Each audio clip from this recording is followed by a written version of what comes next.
छुटपुट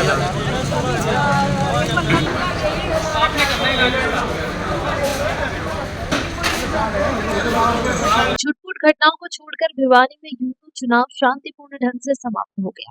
भिवानी के तेलीवाड़ा में शाम के समय अचानक सीपीआईएम की एजेंट पर बीजेपी के नेताओं ने हमला कर दिया। घटना के बाद पुलिस ने घायल एजेंट नवीन धमीजा को सामान्य हॉस्पिटल में भर्ती करवाया। हमारे दो भाई नवीन धमीजा और तरुण, ये दोनों वहाँ पे एज एन एजेंट वहाँ पे तैनात थे। तो उस दौरान भारतीय जनता पार्टी के कुछ लोगों ने वहां पहुंचकर उनके साथ हाथापाई की है और हमें तो ये भी पता चला है कि नुकीले हथियारों से भी उस पर हमला किया गया है।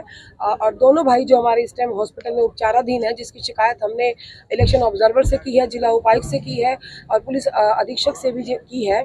तो हम सबसे पहले तो मैं निंदा करती हूँ भाजपा के उन लोगों की कि जब उनको चुनाव में सीधी सीधी हार दिखाई देने लग गई तो वो इतनी निचले स्तर की हरकतों पर आ गए। इतनी ओछी हरकत उन्होंने की है कि एजेंट के साथ उन्होंने मार पिटाई की है। शहर में और गांव में बिल्कुल शांति से चुनाव कार्यवाही चल रही थी और सब भाई मिलके अपना जो है चुनाव लड़ रहे थे लोकतांत्रिक तरीके से। लेकिन चंद्रगिरी स्कूल में 44-45 बूथ हैं, वहाँ पे 3:30 बजे के आसपास हमारे दो एजेंट थे, तरुण सरदाना और नवीन धमीजा। उनके ऊपर सत्ताधारी पार्टी के कुछ लोगों ने हमला किया। वहाँ पुलिस भी मौजूद थी और उसको भारी चोट पहुंचाई है। ये इस तरह की जो उन्होंने गैर लोकतांत्रिक कार्रवाई की है, पिटाई की है हमारे भाई की दोनों की। और नवीन धमीजा के नाक में चोट आई है और दांत भी उसके जो ने थोड़े मतलब काफी नुकसान पहुंचा है। वहीं नवीन धमीजा की चोट लगने की सूचना मिलने पर काफी संख्या में लोग सामान्य हॉस्पिटल में पहुंच गए। उन्होंने इस बात पर विरोध भी व्यक्त किया है।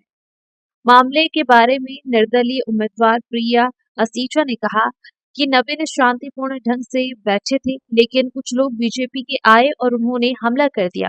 आज चंद्रगिरी स्कूल में हम एजेंट के रूप में खड़े थे।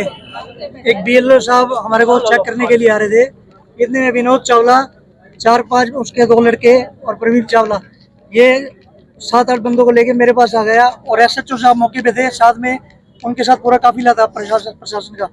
तो मेरे को उन्होंने कहा, विनोद जी ने मेरा नाम कहा कि इनको बाहर निकालो, ये एजेंट नहीं है, इनको बाहर निकालो। मैंने कहा विनोद एसएचओ साहब को कि मैं तो एजेंट हूँ, ये एजेंट नहीं है, ये हमारे बूथ में इनका काम क्या है, ना इनका वोट, और ये किस लिए आए हैं। एसएचओ साहब देख रहे थे, इतने में नवीन जी आ गए।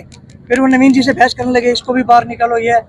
तो थोड़ी सी बात हुई, इतने में वो नवीन जी पे झपट पड़े और विनोद चावला ने पता नहीं उसको नुकीला से क्या ले रहा है, हाथ से उसको या नाक पे पकड़ लिया और उन्होंने उसके दोनों बेटों ने और 2-3 और बंदे थे मिलजुल के उसको बहुत मारा, बहुत बुरी तरह मारा।